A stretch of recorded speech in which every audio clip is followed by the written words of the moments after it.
Today on the Billionaire Belief Show, we will be talking about the three-step roadmap that helped me finally start saving and investing.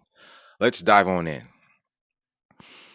Where does my financial backstory begin?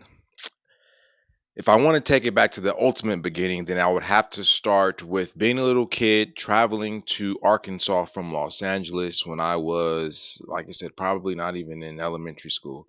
But I remember traveling from Los Angeles to Arkansas with my grandfather to go see my great grandparents. And I remember within a couple of days of us being there, my great grandfather took us to go get some ice cream. And I remember when he went to pay, took out his money, had a nice bankroll, and I remember thinking to myself, like, wow, his money is just like my grandpa's money. And then that's when my understanding of money and finances began. Fast forward, my next experience with money was when my mother sent me on my eighth grade trip to the East Coast from Los Angeles. And they told the parents to give us about $200 in spending cash just to have. But I remember my mom gave me her ATM card right as we were on the curb at the airport and said, this is my PIN number. If you need some money, just go grab it from here. Now, being an eighth grader with a big appetite for stuff, I remember when we got to the East Coast, every stop that we made, Washington, D.C., Philadelphia, New York, I made sure to buy something that I didn't need. Because in my mind, I had this ATM card and I kept swiping and I kept swiping. And then finally, I got a call within the next, well, I would just say within, we were there for a week. So I would say by day 4, I get a call from my mom and she's just like, yo, like, what are you doing out there? Like, you're swiping like you don't have a conscience. Like, stop swiping. I'm not made of money. Money doesn't grow on trees. And then my next experience with money came when my dog, and I was in high school at this point, and I remember my dog Princess died because we didn't have enough money to pay for the medicine that she needed. I remember she had parvo, and the doctor, we took her, she was sick, took her to the doctor, and the doctor's telling us what she has, and if we had X amount of dollars that we could save her, but we didn't have it, so she died. And I remember that really hit hard. And I remember thinking to myself at that moment, like, I got to figure something out. I can't handle my pet dying simply because we didn't have any money. And fast forward that until when I graduated from high school, I remember my grandmother took me to go set up a savings account because we needed to have, or I needed to have the money from my refund for my student aid, my financial aid sent to an account. And so I remember we went to go set it up, and she told me, like, make sure this account never goes below $200, and you'll always have money. So at that point, my zero was $200, and on and on and on and on. So finally, fast forward, I remember up until that point, just really having this quote unquote spending relationship with money. Whenever I got money, I spent it. There was no concept of saving. There was no concept of investing. Anytime I got money, I spent it because that's all I knew money to be used for. Because growing up, anytime I wanted something, I would go ask a parent or an adult, and they would be like, either you ain't got no money for that. How you want something you can't afford? And so, like, again, that's how my relationship with money began, as a spender. So naturally, I remember when I got my first job in high school, that paid actual check. I remember the first thing I would do, I would pay the check. I didn't even have a bank account. I would go get the check cash, and I would have all the cash. And I just remember I would have a list of things that I wanted to buy from earlier in the week when I didn't have no money, and then I would go and get paid, and then within hours of getting paid, be broke again because I spent all the money on stuff. So now I was waiting for the next payday, and that was my cycle. I do remember, now that I think about it, I do remember I was saving a little money because I remember my granny, again, she always said to put a little money aside, but it wasn't nothing substantial and nowhere close to what I needed to be saving relative to what I was earning at that point in my life. All in all, lessons learned. My backstory, my financial backstory in this case, like, that's where it stemmed from. And on top of that, coming from again, a family where my my mom and my dad, for example, they didn't really have, they had spending relationships with money to where, in a sense, they, when they got paid, they paid the bills, they bought the stuff that they needed for the household. And if there was some money left over, then they would obviously buy the things they wanted. And then they would buy us some of the things that we wanted. But that was my relationship with money. And that's the relationship I took into college and I took into adulthood, that of a spender. So again, now I'm in college, and it's a point where I'm I'm at a point where I'm beginning to realize that money doesn't grow on trees, because I was getting these refund checks, and within days of getting the refund checks, I was back on either $200 or zero. I was saving a little bit, but again, still nothing close to what I needed to be saving. And I still had no concept of investing at this time. This is my freshman year. And that was my relationship. I would get it, and I remember we would. It was like we would be in competition to see who can outspend each other, and we would literally take trips to the mall to go buy stuff we didn't need. We would go places that just to spend money that we didn't need to spend. And that was the thing, because we were these young kids in college, these quote unquote, broke college students who had all this excess cash, and we didn't know what to do with it, so we just spent it on dumb stuff. And that was, again, my financial backstory, if I'm being honest. But the turning point came when I was in college, and I remember I got a copy my second year. I got a copy of Rich Dad Poor Dad for my birthday. And I remember finishing that book and thinking to myself, like, man, like this was the most amazing information I've ever read about money, about finances. I didn't even know this thing called wealth existed. That's what my grandparents have done. That's when I started making those kind of connections, because my whole life, the only people I knew to be keepers and investors were my grandparents, because they were pretty much the only people I knew who owned stuff, owned assets, I should say, to more specifically, that paid them money.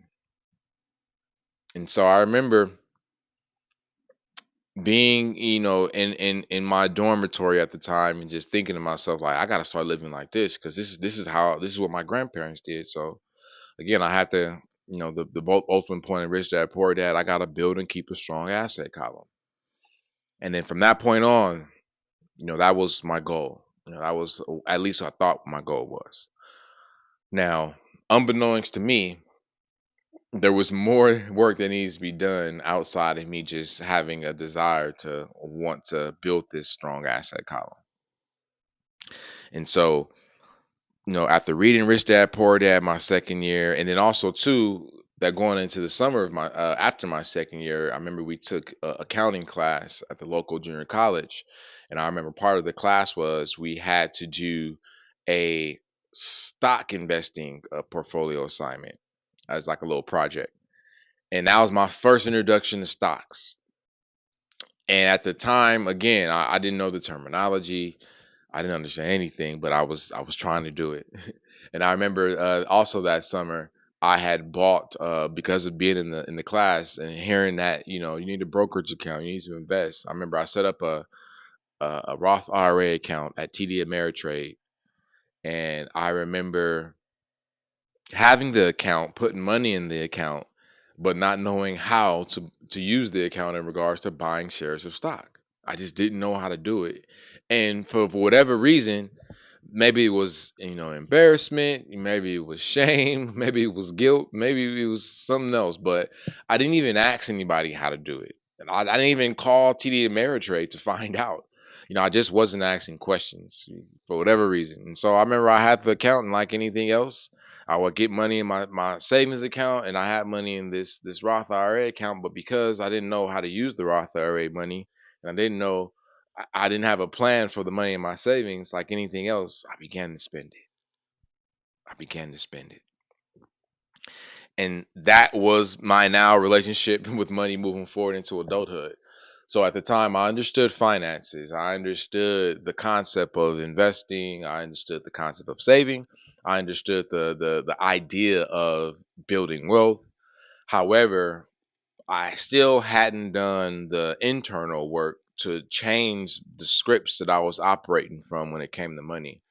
I wasn't operating with principles that led to wealthy habits that would allow me to take, rich actions, so that I was doing the things that I needed to do to not only raise my zero, but also build real savings, but most importantly, invest with confidence.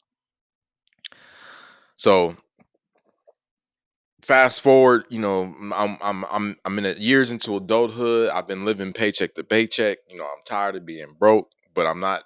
I don't know what to do. Again, I've read Rich Dad Poor Dad. I've read Think and Grow Rich, and at this point, I'm listening to personal development in regards to Jim Rohn's, the Bob Proctors, the Les Browns. But even though I was taking in all this information, I was taking in all this new information. In a sense, I was renewing my mind, but because again, the information hadn't soaked in yet, and so I was still behaving in a manner that was counterproductive to building wealth, even though I wanted to build wealth.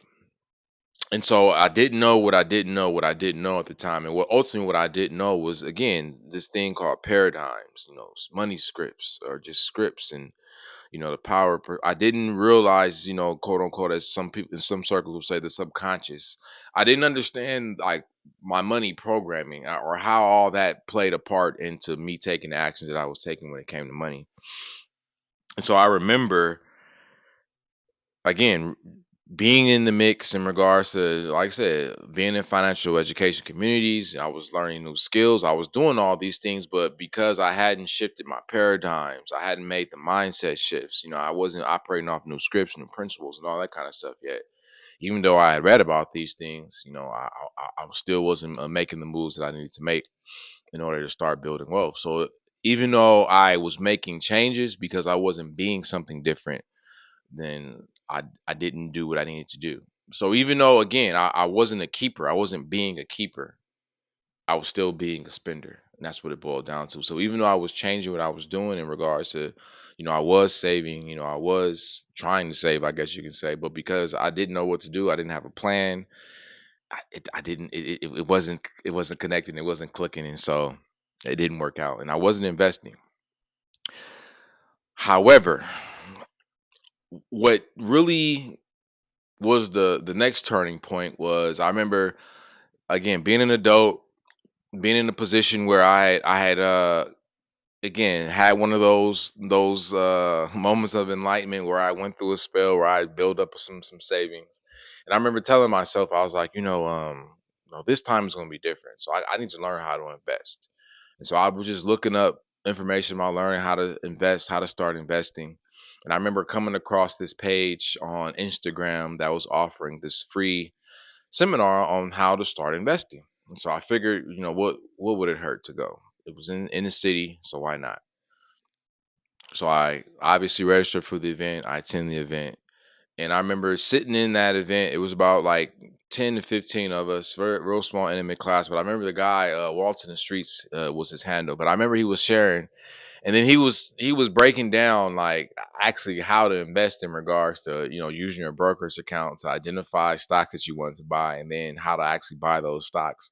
And it was like a light switch was clicked in my mind, and I was, because I went back to being in college, at this point, at least 10 years prior, and thinking to myself, like, man, that's all I had to do.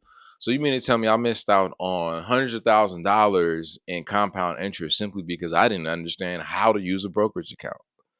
Like, that was it. So I could have bought Tesla, for example, when it was like $7 when it first launched, and cleaned up on it, and then held those shares, and I would be sitting on some cash right now. But that's neither here nor there. We can't go back in time. All we can do is move forward. And as we know better, then we will do better. So now that I understood how to use a brokerage account, how to actually buy shares of stock, and how to actually invest, and I understood how to identify, the difference between stocks and index funds. And so now that I had all this information, it was time to get it done. It was time to get it cracking, as they say. But there was still a layer of structure that I needed, and that was some sort of money management system. I realized at that point I didn't need a budget per se. I needed a system to manage my money. And so that's when I started taking the things that I had already understood when it came to personal finance. Again, I know I needed to earn income. I know I need to save income. I know I need to invest my income. And now that I understood how to earn income at the time, obviously I had a job like everybody else. I had side hustles in regards to gigging at the time, and I was also reselling clothing and sneakers at the time. And from there, it was now okay. Now it's time to saving, so stacking capital. I'm gonna have to save money for this emergency fund, and then I'm also have to save money so I can have money to pay my taxes, to pay off debts, as well as to invest in by buying assets, which means leads to the last level, which was investing, ultimately buying assets. But now that I understood a simple asset that I could buy, which was stocks, specifically index funds that pay dividends, it was on and popping. So that's what I did, and that's when I began to create what I eventually called my three-step roadmap to personal finance, which was the cash control blueprint. And it was simple. You got to earn income, you got to stack capital, and you got to buy assets. And that simple system was my saving grace, because what it made me realize was that when it came to the practice of building wealth, everyone has to start from someplace. Most of us start from scratch.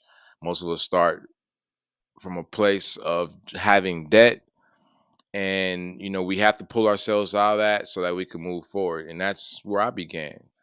But I most importantly, going back to what I said before, going back to when it came to the paradigms, when it came to the scripts that I was operating off of, the principles, when it came to money, I began to now understand what the Bob Proctors, the Jim Rohns, the Les Browns were meaning when it came to believing in yourself, and again, changing your programming, operating from better principles, thinking more, productive and wealthier thoughts. I understood it now, because now I actually have the knowledge and skills to actually execute.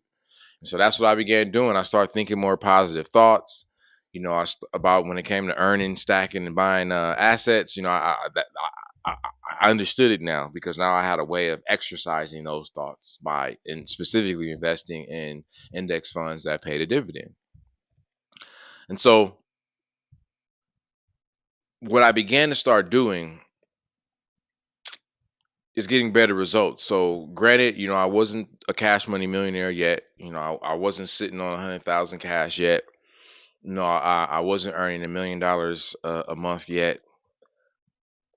But what I was doing was establishing the foundation for being able to manage those amounts of money once I got my hands on it. So instead of having all this money and not having a plan for it, now I had a plan for it. And that's the biggest aha moment I had from, creating the cash control blueprint when it came to executing this concept of earning for keeps, transforming my relationship with money from being a spender to being a keeper. So again, earn for keeps as opposed to earn to spend, or earn to borrow so that I can spend. But it was, it was 100% earn for keeps. And so that was the motion moving forward. And I remember, being down, once I started executing the system, and by executing the system, meaning, again, I began to practice these things that I was learning. So in Richest Man in Babylon, they said, save 10%. And so that's what I started doing. So it was like I was saving, I was earning my income, through having a job, through reselling products, as well as through gigging on the side. At the time, I was doing Uber. So I was earning income through those three ways, and then I was stacking that capital. When it came to stacking the capital, with the shift I made was taking my savings account from being attached to my checking account to a whole nother, bank, specifically a high yield interest savings account. And what that really helped me was to, now I was able to save it and forget it. So when I had my check and my savings account attached to my checking account, every time I would log in and see what my checking account balance was, I would see what my savings account balance was. So from a visual perspective, technically, Let's just say I had $1,000 in my checking account, but I had 2,000 in my savings account. In my mind, it was as if I had $3,000 because I was seeing that I had access to $3,000. But when I changed my savings account to a bank that wasn't connected to my checking account, when I would log into my checking account, I would see I had $1,000, so I only had $1,000. And then that $2,000 I had in my savings account was now not only earning a higher interest, but I was able to accumulate and build it on up because I wasn't looking at it all the time when I logged into my checking account. So that's a little gem right there. Always make sure that you have that checking account in a separate bank from your checking account. I mean your savings account in a separate account from your checking account, so that it's, and again, out of sight, out of mind. So every time you log into that account that you basically manage for most of the bulk of your finance on a day to day basis, when you're seeing that balance, you're not connected it to anything else that you have that you're saving and investing. So again, I was able to raise my zero. So I went from $200 being that limit to $500 to $700 to $1,000, and then I was able to save more money because now I'm playing games with myself in regards to the 52-week saving challenge. Then saving $5 a day. I'm setting up all these automatic payments, and again I'm hustling in a manner to where it's like I'm earning for keeps now. So instead of spending money on stuff that I didn't need, now I was just saving the money because now I understood how to invest the money. So again, I'm earning, I'm saving, I'm stacking. Again, I've raised my zero. Now I have real savings, and now it's time to invest. And so the investing was really a game changer because now I'm able to look at my financial outlook and see like, okay, I got money in my checking account, I got money in my savings account, and I got money in this brokerage account now. So now I'm gonna take this money in this brokerage account, and I am going to use it to invest. I'm gonna buy index funds specifically that pay a dividend, and I'm gonna hold for the long term because that was the principle. So trading was buying low and selling high, whereas investing is buying and holding. So I was focused on investing now, and so that's what I did. And again, I was able to do that with confidence because I understood what I was doing, but also too, I had a system that I was running. And now moving forward, it was working on autopilot. So anytime I would get cash, any new money, it was like again I was sending a percentage off to my high yield savings account, which wasn't connected to my checking account. Then I would set up an automatic draft from my savings account to my brokerage account, and then I would just log in once a week to my brokerage account to just and buy a specific amount of stock of whatever that allocation was, and then boom, I will go make it happen. And then when they introduced the idea of being able to buy fractional shares, like that was a game changer as well because now I could literally take a specific amount of money and buy specific shares as opposed to just having it because that's what it was actually. Now that I think about it, before fractional shares, I had to save the money until I can afford to buy a share of the stock. In this case, the index fund that paid a dividend.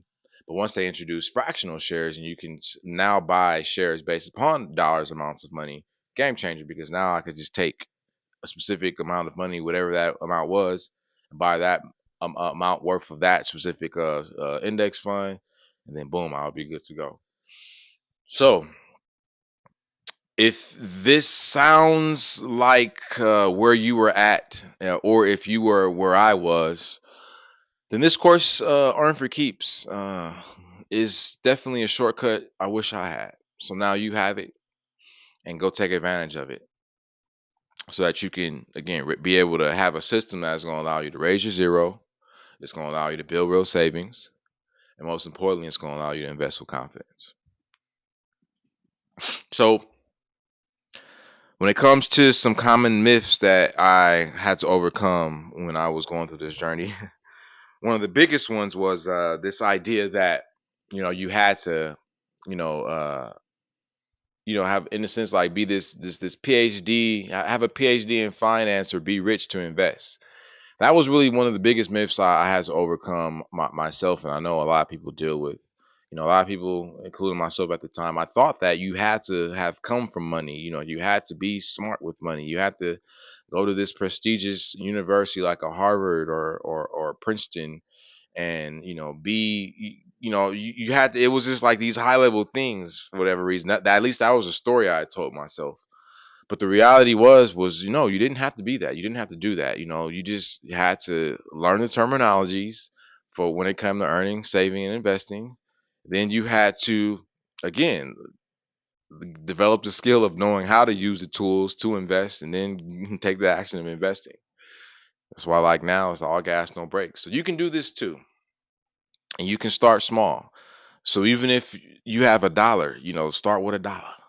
If all you can save on a weekly basis is $1, start with $1. And I would encourage you to do it on a weekly basis because that just makes the game a little bit more realistic.